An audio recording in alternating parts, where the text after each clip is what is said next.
Boa noite, meus irmãos. Mais uma quarta, estamos aqui para continuar os nossos estudos. Vamos iniciar aqui hoje com a leitura do Evangelho. Caiu para nós o capítulo 28, Coletâneas de Preces Espíritas. Vamos ler aqui o item 20, para resistir a uma tentação.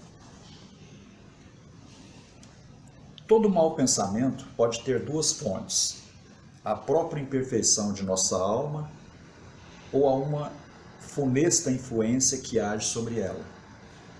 Neste último caso, é sempre o início de uma fraqueza que nos torna vulneráveis a essa influência, em consequência de uma alma imperfeita. De tal forma que aquele que falha não poderia desculpar-se acusando a influência de um espírito estranho, uma vez que esse espírito não o incitaria ao mal se não tivesse julgada acessível à sedução. Portanto, quando surge um de nós em mau pensamento, podemos imaginar um espírito malévolo, incitando-nos ao mal, ao qual somos totalmente livres para ceder ou resistir, como se tratasse de um convite de uma pessoa viva. Mas devemos ao mesmo tempo imaginar nosso anjo guardião ou espírito protetor, que por sua vez combate em nós a má influência e espera com ansiedade a decisão que vamos tomar.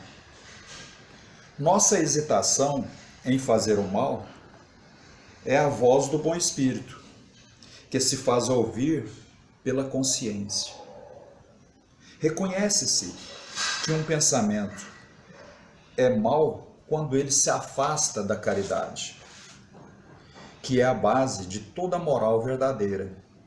Quando esse pensamento tem por origem o orgulho, a vaidade ou o egoísmo, quando a sua realização pode causar qualquer prejuízo a outro, quando, enfim, incita-se a fazer aos outros o que não gostaríamos que fosse feito em nós,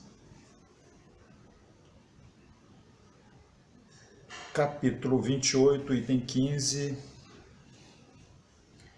então vamos ficar com esse tópico aqui, para a gente refletir, que é como se combater, né, uma influência malévola. Então vamos fazer a nossa prece, elevando o nosso pensamento até Deus, nosso Pai, a Jesus Cristo, nosso Filho, nosso Mestre, e através dessa imensa família do plano espiritual que em Teu nome nos assiste, nos ampara. Primeiro agradecer por mais essa oportunidade e que eles possam trazer a cada lar, a cada família, as bênçãos da Tua luz, dos Teus esclarecimentos, que possa confortar a todos nós nesses momentos de grande dor. Que assim seja, graças a Deus. Então, relembrando, né, nós estamos estudando a obra do nosso irmão André Luiz, No Mundo Maior, o capítulo é o 11, sobre o sexo. E a gente relembrar um pouquinho da quarta-feira última, nós paramos comentando sobre as situações em que a maioria dos irmãos com os quadros, né, que levam ao desequilíbrio, à loucura,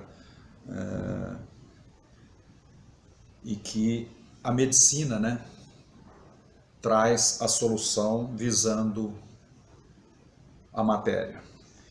Então, nós não vamos solucionar tão complexo problema simplesmente à força da intervenção médica, já que sabemos que a causa não reside e não está na forma e ela está no espírito ou no pensamento. Bom, então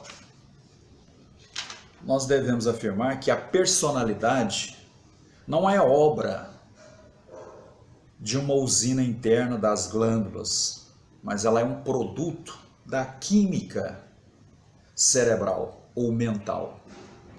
Então a personalidade com qual cada um de nós reencarnamos, ela é obra, né, ou produto da química cerebral ou da nossa mente, que nada mais é do que o espírito, agindo e atuando sobre a forma física.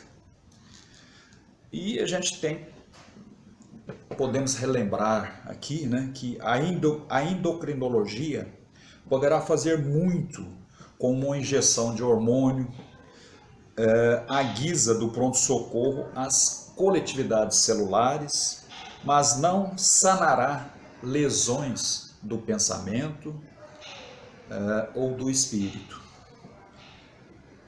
A genética, mais hoje, mais amanhã, poderá interferir nas câmaras secretas da vida humana, perturbando a harmonia dos cromossomos no sentido de impor sexo ao embrião.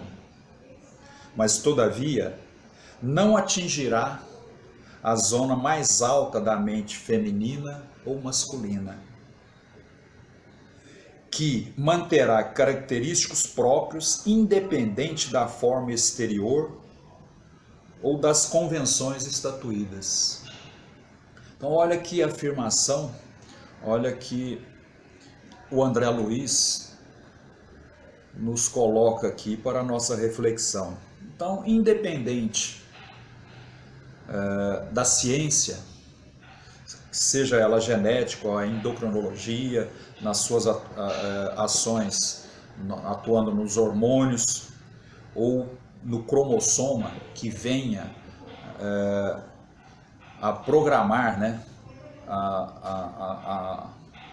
o futuro sexo do embrião, ela nunca atingirá a personalidade profunda do espírito, né, ou da mente, que certamente constará das necessidades de drenagem em que ele necessitará. Mas analisando, então a gente poderia afirmar, mas a ciência afirma que já pode definir o sexo? Sim, pode definir o sexo, definirá, desde que não venha em contramão com o plano reencarnacionista já programado. Então, se o indivíduo, no plano espiritual, já está e deverá vir a reencarnar em um corpo feminino, a ciência poderá atestar que ele nascerá masculino. Mas aí André Luiz nos chama, nos toca para uma reflexão em que hoje todos os estudos, todos os esforços da ciência, em todas as suas evoluções, as suas pesquisas, não há uma unanimidade afirmativa como 100% desses fatos, dessas condições em que a ciência faz uso para a escolha da sexualidade. Vamos exemplificar, e ele pede para que a gente reflita nesse ponto. A reprodução assistida, ela não é 100% viável. Ela tem uma porcentagem de que esse evento possa não acontecer. E é sobre, vamos dar um exemplo para que a gente possa entender um pouquinho melhor. Toda a reprodução assistida, ela não passa de 80%. 80% desse tipo de procedimento da ciência tem 20% que não acontece ou que não dá certo. Então o André Luiz nos toca, nos chama atenção para estes 20%. Então se a genética, através das suas pesquisas, determina, ou o casal escolhe o sexo feminino e a espiritualidade determinou que seria melhor masculino, os 20% vai atuar naquela gestação impedindo e vai assumir o que já pré-estabelecido e programado no plano espiritual. Então, nessas condições, a gente vê claramente que, contrariamente, vamos dizer assim, entre aspas, até certo ponto, a ciência sempre vai mostrar os erros e os acertos nestas probabilidades, nessas porcentagens em que as suas ações, os seus métodos irá esbarrar. Independente dessas situações, quase sempre as escolhas vão prevalecer sobre a indicação do plano espiritual. Em raras oportunidades, e essa situação vai contrariar a programação do plano espiritual. E se porventura vir a contrariar, cairá nessa porcentagem em que esbarra nos 20%, nos 10%, nos 5% de erro ou de não acerto. Então, eles pedem para a gente observar isso e não como uma forma de contradição, de briga, de oposição à ciência. Não, de forma alguma. A ciência ela é um apoio, é uma base muito forte para nosso progresso. Mas as afirmações vão se encontrar nestas análises que nós acabamos de fazer. E isso é que o André Luiz nos pede a reflexão para esses tópicos, né? Não contrariando, mas colocando essas questões para que a gente possa entender. Bom,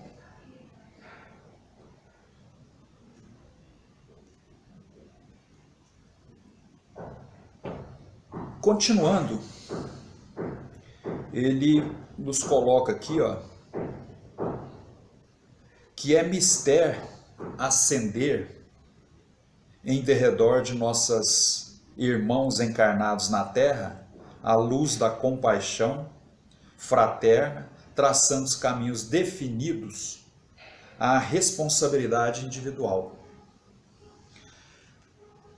Haja mais amor ante os vales da demência do instinto, e as derrocadas cederão lugar às experiências santificantes.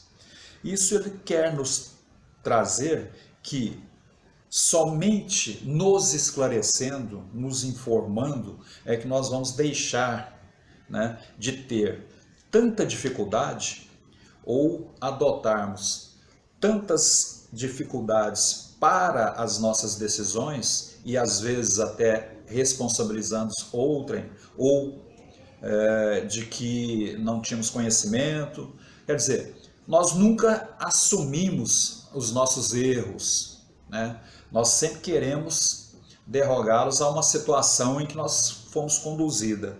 Então, ele esclarece que somente o entendimento, a compreensão, o estudo e o esclarecimento que cada um de nós buscaremos vai nos dar essa base, para que nós possamos tomar o caminho mais correto ou então iniciarmos a trilhar essa caminhada com menos esforços, com menos cargas a ser drenadas, usando mais o nosso livre-arbítrio. Olha, então ele começa a fazer algumas perguntas com relação a tudo isso em torno da sexualidade em que nós encontramos e enfrentamos diante da nossa sociedade. Olha a primeira questão que ele traz. Como fazer valer o abençoado serviço do médico a vítima da angústia sexual? Se tem a defrontá-lo vibrante hostilidade da família. Então, como um indivíduo que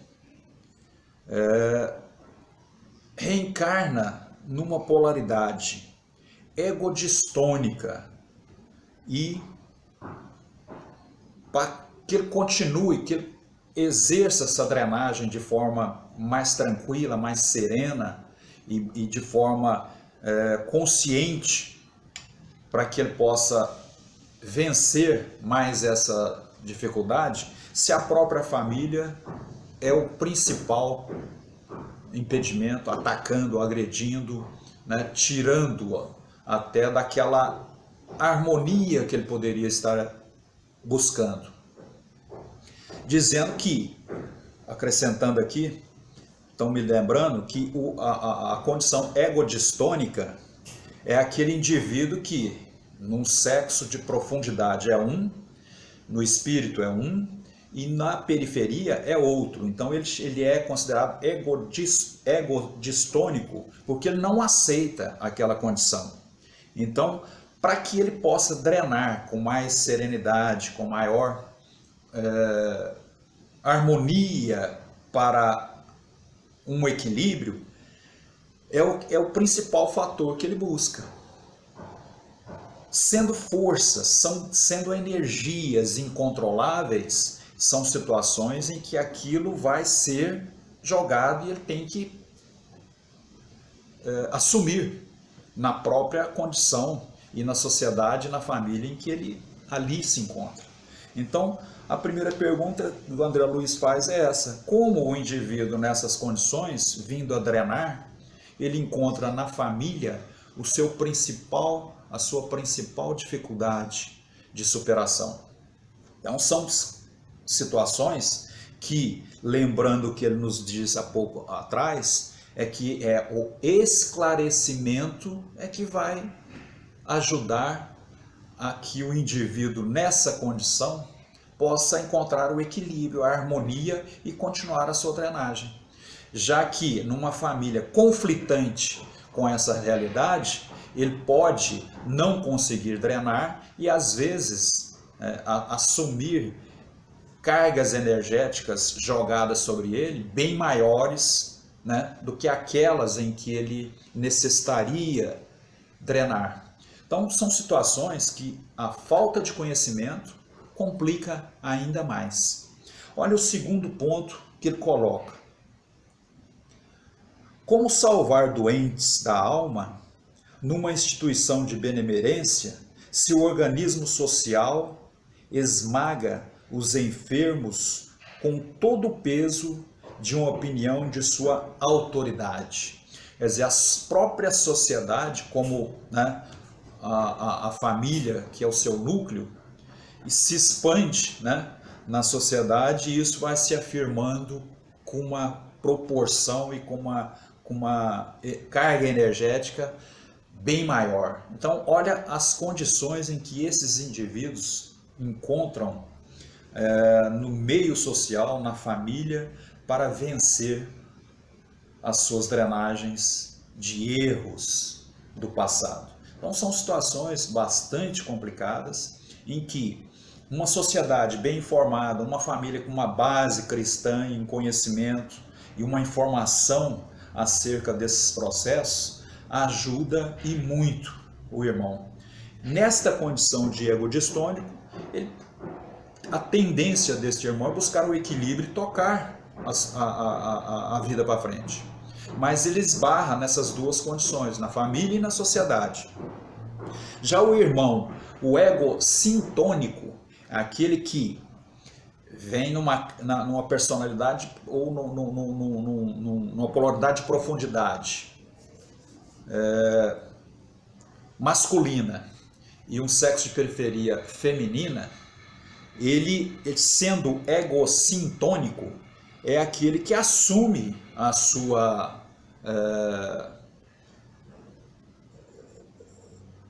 preferência sexual. Então ele não encontra muito problema, porque ele já está ajustado àquela situação, àquela condição. Mas também sofre há um peso ainda maior da própria família e da sociedade diante dessa sua assunção pelo sexo de periferia, por essa inversão, né, de sexo, vamos dizer assim. Então ele é um irmão egocintônico, e enquanto que o outro se encontra na posição de egodistônico, quer dizer, ele luta e não aceita. Já esse irmão, ele não tem problema de relacionamento íntimo, mas ele encontra as situações um pouco menos complicadas do que o irmão na condição de egocintônicos. Então são situações em que a gente percebe que o André Luiz nos coloca para a nossa reflexão. Então a gente percebe que as nossas dificuldades quanto à nossa sexualidade, ela tem várias vertentes no processo de reencarnação a que nós buscamos essa drenagem. Então essas situações vão nos dar vazão a um mergulho bem profundo em certas situações, quando diante destas drenagens a família e a sociedade é uma barreira, é uma muralha, ou vai nos favorecer essa elevação e essa drenagem de maneira mais eficiente e natural, quando esbarramos, né, ou nos colocamos numa família principalmente e por conseguinte numa sociedade esclarecida. Naturalmente que a gente poderia pensar por outra forma, não, mas por que a ciência então não evolui? A gente não pode pedir uma transformação imediata nos códigos, né, ou impor uma sociedade humana certas normas, por exemplo, de tolerância, incompatíveis com as suas necessidades de defesa. Isso é um processo evolutivo como um todo, de progresso como um todo. Tudo caminha dando margem à compreensão e à progressão em todos os aspectos. Naturalmente, uma ciência com maior esclarecimento nos favoreceria e muito. É o que às vezes nós buscamos, né, em alguns autores, essa elucidação de que se a ciência buscasse a compreender os processos de reencarnação, a lei de ação e reação, ela entenderia e auxiliaria muito as nossas dificuldades físicas, né? Nas várias situações em que nós necessitaríamos dessa drenagem mais harmônica, né? Para que pudéssemos melhorar mais rapidamente. Mas também o nosso padrão psicológico de entendimento, de esclarecimento, não está, né, ainda apto a tais compreensões. Então, por isso é que essas transformações nunca vão ser e vão acontecer de forma imediata. Ela vai acompanhar passo a passo a própria evolução natural das coisas.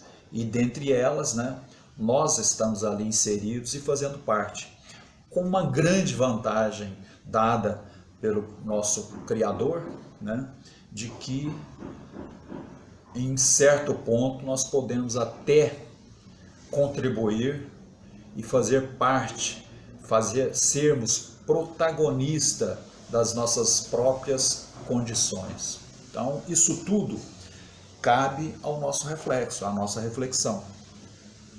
Já como situações como nós poderíamos estar argumentando, conversando, aconselhando, né, os nossos irmãos, despertá-los lentamente para a solução destes interesses comum a todos nós. Então, a doutrina espírita, ela nos traz o amor espiritualizado, filho da renúncia cristã. Ela é como uma chave capaz de abrir as portas deste abismo de incompreensão que nós nos encontramos e que podem rolar ou rolará milhares de criaturas todos os dias. Então veja outra situação em que André Luiz nos coloca. A própria doutrina, né, como um processo de esclarecimento a todos esses irmãos, vai abrir esse caminho para que num futuro próximo, e isso a gente já sabe que já está acontecendo, a ciência nos seus avanços, nos seus estudos, já busca em alguns setores uma base bem sólida e apresentada pelo Espiritismo. Então veja bem o que ele fala, o amor espiritualizado, que é a renúncia cristã que ele quer dizer. Essa renúncia cristã, por muitos, e às vezes sociólogos, psicólogos, ela tem que oferecer a cada um de nós, e isso no ponto de vista da doutrina, condições para que nós possamos melhorar as nossas escolhas diante das situações em que vamos passando, drenando essas energias. E nunca que nos faça perder a nossa identidade. Isso é que atrapalharia ainda mais. Então, esses cuidados com a renúncia cristã, ela se tem como base, como chave, esses tipos de escolhas. E não que nós tenhamos que abrir mão de uma personalidade que estamos ali conscientes e assumimos no plano espiritual para drenar, seja característica de perda daquela reencarnação por perder a nossa condição individual, consciente, né, de aquilo não se enquadra no momento na sociedade. Então as ciências também, como a sociologia e a psicologia, precisa estar a esse entendimento para que isso não aconteça. Porque um tratamento psicológico em que leva o irmão a perder a sua identidade, porque a identidade drenada naquela atual reencarnação não condiz com um padrão, né, social ou familiar, é a perda da identidade do indivíduo. Então é a mesma coisa que se afirmar perder uma reencarnação, né, por não aceitar ou não assumir condição assumida diante da espiritualidade por cada um de nós. Então tudo isso tem que acompanhar e evoluir no entendimento geral. Por isso é que nós que estudamos a doutrina espírita temos que entender que o esclarecimento às vezes vai se fazer maior e mais ajustado na família e na sociedade do que no próprio indivíduo, porque ele às vezes numa condição de personalidade egodistônica ou egocintônica, ele busca e às vezes encontra o equilíbrio daquela drenagem, mas em contrapartida as ações negativas e pesadas, intempestivas em que a família e a sociedade lhe impõem, dificulta muito e ele cai ou vem a absorver condições de que esse desequilíbrio pesado, hostil sobre ele. Então são situações em que nós, de uma forma esclarecida, cristã, possamos a levar e nunca impor, né? Então o André Luiz é bastante preocupado nessas suas argumentações, nos seus questionamentos, para que a gente possa refletir, para a gente entender um pouquinho, né? Essa obra de André Luiz, ela permaneceu na espiritualidade um bom tempo, sendo retida, para que nós aqui na Terra pudéssemos melhorar um pouquinho a ciência, desenvolver mais as nossas capacidades intelectivas, para que pudesse ser lançada, né? E essa obra já foi lançada no mundo, pelo mundo espiritual, por André Luiz, através de Chico, há mais de 65 anos. Então veja bem o quanto essas informações a nós hoje, em pleno século XXI, ainda é muito nova e às vezes incompreendidas em várias situações. Então, são reflexões em que isso tudo vem acontecendo e a gente tem que buscar a finalidade, que é auxiliar esse irmão. Por outro lado, a gente vê também o próprio André Luiz preocupado de que não é apoiar o irmão nessas atitudes, né? Isso não é uma condição cristã, mas é uma situação de drenagem energética. Ele se encontra em erro e tem que ser auxiliado, e não que aquele erro tem que ser admitido, aceitado para a nossa condição atual. Não, a situação de entendimento é não existe a homossexualidade feminina e nem masculina como o terceiro sexo. Então, diante dessa condição, ele estar ali, ele está nessa condição de drenagem energética. E é isso que nós devemos ter como base, né, para esses esclarecimentos, para essas situações. E fazer com que esse irmão, nessa drenagem, possa buscar a harmonia e o equilíbrio para seguir em frente o curso. Quer seja numa condição de compor família, filhos, de forma tranquila, né, e entendida, né, e consciente das suas necessidades. Então, eu acho que para a gente refletir esses dois temas que o André nos traz, a família, a sociedade, a ciência como a nossa base, né, a nossa alavanca de todo esse progresso para o entendimento e a compreensão das leis naturais, das leis divinas, que vão nos condicionando a melhor situação de auxiliar a nós e aos nossos irmãos nessas condições. Então fica aí, meus irmãos, para a gente refletir. Volto a afirmar que essa condição é um tema bastante complicado, a sexualidade, né? Nós estamos abordando aqui uma situação muito superficial. Ela envolve características, fatores bem mais profundos, em que, à medida de que nós tenhamos essa compreensão, nós possamos nos aprofundar no estudo. Mas, como início, esse despertar já vai nos favorecer e muito.